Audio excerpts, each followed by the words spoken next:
Hi guys, welcome to Hardest Info channel. Today I have Realme 12 Pro and I want to show you how add event to your calendar on this device.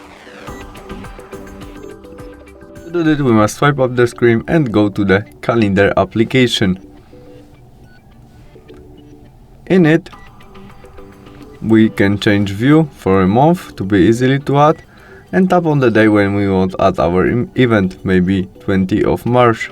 There, this plus icon and event. Now in the first step we can add title of our event.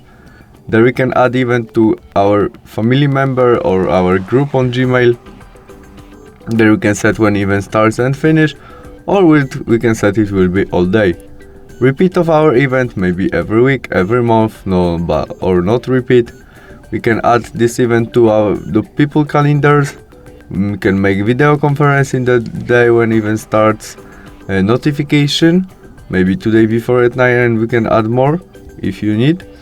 We can change color which we see in our calendar, maybe description and attachment to our event. After we set all we need, we press save and we have it. See you soon, bye.